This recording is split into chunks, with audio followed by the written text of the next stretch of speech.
दोस्तों मैं राज पांडे, आप देख रहे हैं आरसीए न्यूज़ टुडे। आइए जान लेते हैं अभी की बड़ी खबर, मुख्य समाचार के बारे में। अभी की लेटेस्ट अपडेट के बारे में बात करेंगे, पूरी खबर विस्तार से देंगे।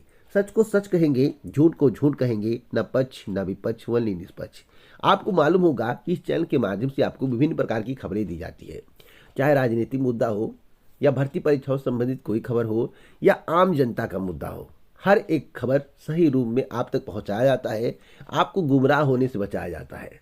इसलिए आप वीडियो को पूरा देखा करें, स्किप मत किया करें।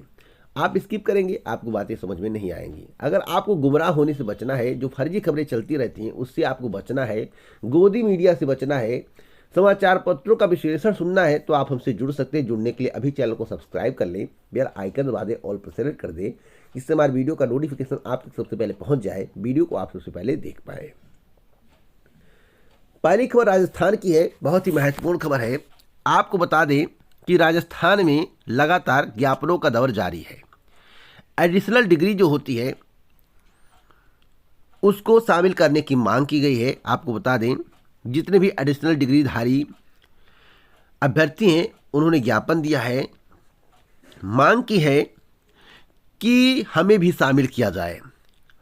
आज के समाचार पत्र में बताया गया है कि रीट अध्यापक भर्ती 2021 में एडिशनल डिग्रीधारियों को शामिल करने की मांग को लेकर मुख्यमंत्री के नाम एसडीएम त्रिलोक चंद्र मीणा को ज्ञापन सौंपा गया है।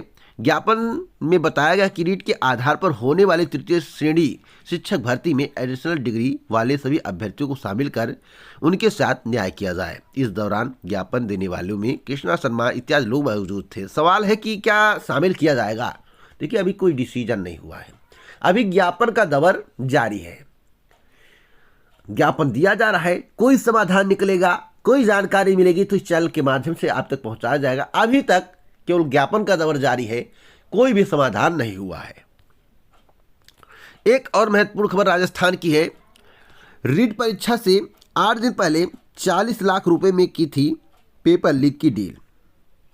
पकड़े गए लोग, कार्रवाई की गई। और मैं आपको बताना चाहता हूं, जिस तरह से भर्ती परीक्षाओं में धांधली करने का प्रयास किया जाता है, पेपर आउट करने का प्रयास किया जाता है, इस पर जिस तरह से निगरानी रखी जाती है वह निगरानी सफल नहीं होती है। और पेपर आउट करने में कुछ लोग सफल हो जाते हैं, कुछ लोग सफल नहीं होते हैं। और जो सफल हो जाते हैं बाद में पकड़े जाते हैं, उनकी स्थिति क्या होती है आप लोग समझ सकते हैं। तो परीक्षा के दिन इंटरनेट बंद होने के कारण भजन लाल ने एक दिन पहले लीक कर दिया था पेपर। आरोपी भजन लाल 27 जनवरी तक रिमांड पर एसओजी टीम पूछताछ में जुटी हुई है। मैं आपको बताना चाहता हूं, राजस्थान में इंटरनेट सेवा बंद कर दी गई थी।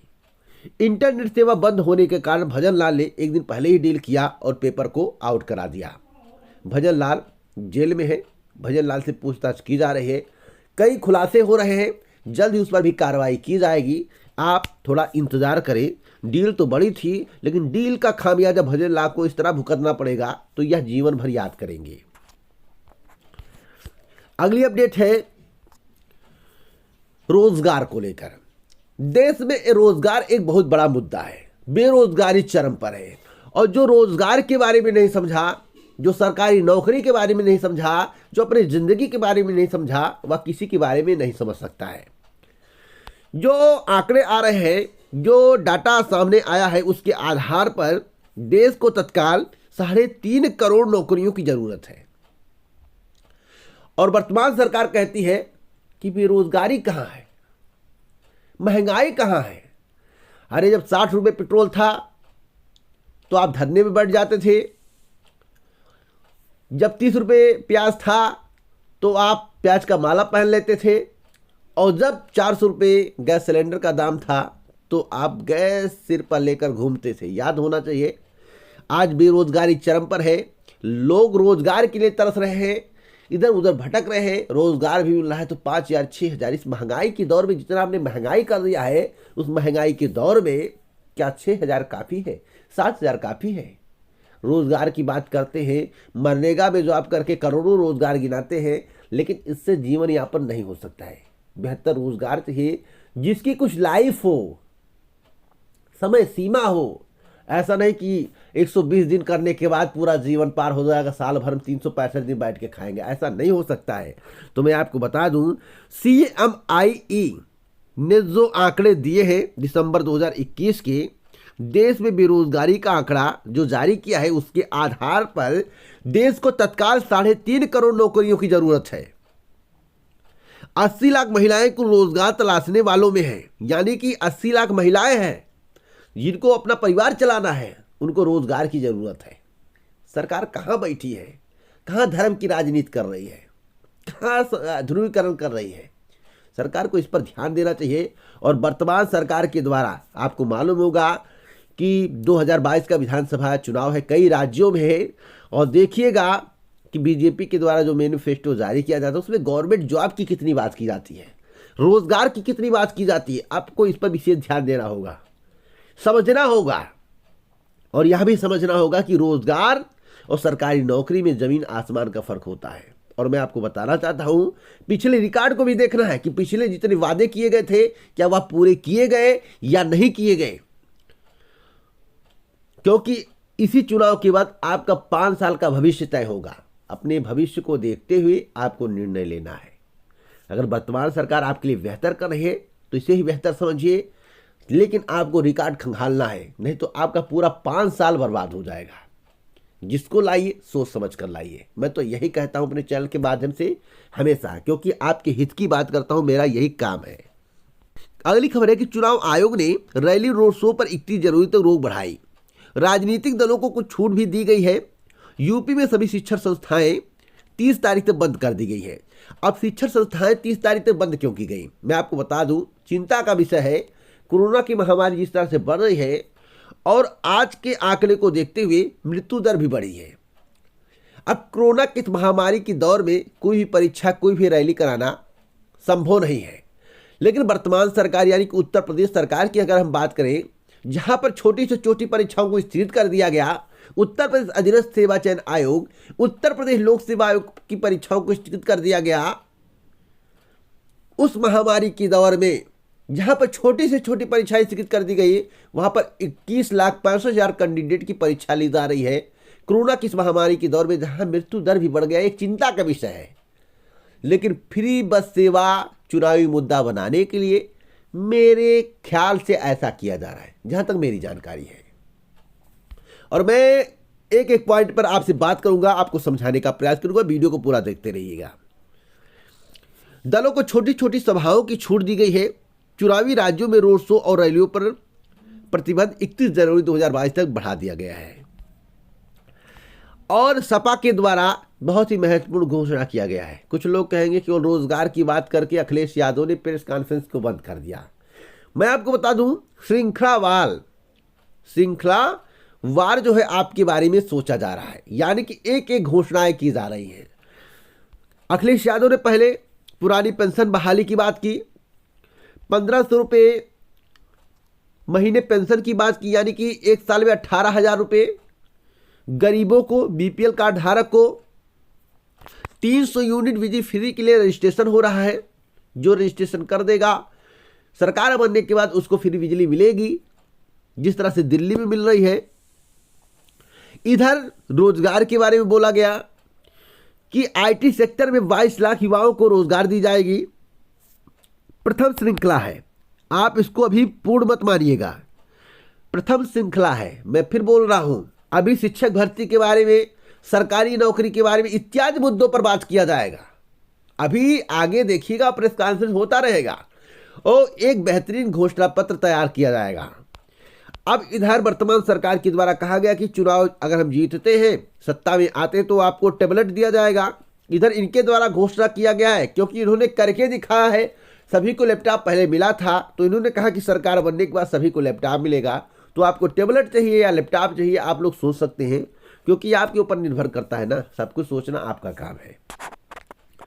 तो अभी आपको इंतजार करना कि शिक्षक भर्ती के संबंध में, सरकारी नौकरी के संबंध में घोषणाएं की जाएंगी। अब ये देखना होगा कि बीजेपी के द्वारा, वर्तमान सरकार के द्वारा आपके बारे में क्या किया जाता है, कितनी रोजगार की बात की जाती है, कितनी शिक्षक भर्ती की बात की जाती है, घोषणा पत्र में कौन कौन सा जिक्र होता है जो युवा बेरोजगारों के लिए महत्वपूर्ण है। आम जनता के लिए महत्वपूर्ण है। इसके बारे में आपको सोचना होगा, क्योंकि फ्री अनाज आपको मार्च तक मिलेगा। मार्च के बाद फ्री अनाज की सेवा बंद हो जाएगी, क्योंकि मार्च में चुनाव समाप्त होगा, तो मार्च में फ्री अनाज की सेवा भी बंद हो जाएगी। तो यह सोच समझकर आपको निर्णय लेना है। थोड़ा आपको वेट करना है घोषणा पत्र का, समाजवादी पार्टी का, कांग्रेस का, साथ साथ बीजेपी का घोषणा पत्र, बीएसपी का घोषणा पत्र, आम आदमी पार्टी का घोषणा पत्र जब आएगा तो सभी का एक साथ में विश्लेषण करके आपको पूरी जानकारी दूंगा, इसलिए आप हमारे साथ बने रहें। एक और महत्वपूर्ण खबर है कि 5 साल में नहीं हुआ कोई दंगा, ऐसा योगी जी का कहना है। चुनावी प्रचार में अलीगढ़ पहुंचे सीएम योगी आदित्यनाथ ने सपा पर जमकर निशाना साधा। आपको जरा एनसीआरबी का रिपोर्ट देखना चाहिए। जो एनसीआरबी का रिपोर्ट आया है, जिसमें दंगों के बारे में, रेप के बारे में, इत्यादि के बारे में जानकारी दी गई कि 2012 से 17 तक और वर्तमान सरकार के कार्यकाल में क्या क्या घटनाएं हुई हैं, पिछली सरकार की कार्यकाल में क्या क्या घटनाएं हुई थी, पूरा डाटा दिया। उसको पढ़िए आप। समाचार पत्रों पर ध्यान नहीं देना है, उसको आपको पढ़ना है और आंकड़े को मिलाना है। एनसीआरबी का रिपोर्ट नेट पर भी आप सर्च कर सकते हैं। अगली अपडेट है, दोहरी चुनौती के बाद यूपी शिक्षक पात्रता परीक्षा आज। फ्री बस सेवा। मैं आप लोगों से एक बात कहना चाहता हूं, जितने भी लोग इस वीडियो को देख रहे हैं सभी से मैं कहूंगा, जितने भी लोग फ्री बस सेवा का लाभ लिए होंगे कमेंट बॉक्स में बताइएगा कौन कौन फ्री बस सेवा का लाभ लिया है, कौन नहीं लिया है। क्योंकि जिले में परीक्षा होने के कारण मुझे तो लगता है कि 90% लोग फ्री बस सेवा का लाभ नहीं लेंगी, क्योंकि जिले में कोई बस से नहीं जाता है, बस का इंतजार करेगा, पेपर छूट जाएगा।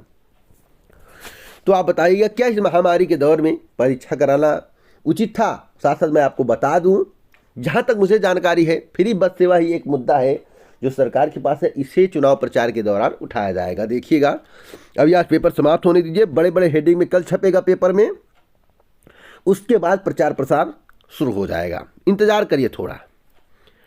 तो आज यूपी टीईटी के संबंध में पूरी जानकारी दी गई है। नकल विहीन परीक्षा कराने के लिए केंद्रों पर तैनात होगी फोर्स। पूरी जानकारी देखिए, 21,65,000 अभ्यर्थी होंगे परीक्षा में शामिल। एक और महत्वपूर्ण खबर मैं आपको दे दूं, यह खूब वायरल किया जा रहा है, और किसकी खबर है इसको भी आपको देखना, एनबीटी की। मीडिया रपटों में मिली जानकारी, पीएम की विदेश यात्रा पर और विज्ञापनों पर खर्च हुए 66 अरब। कुल विदेशी दौरे 84, खर्च 2000 करोड़ रुपए से ज़्यादा। सबसे ज़्यादा 5 बार अमेरिका गए। सरकारी विज्ञापनों पर खर्च 4607 करोड़।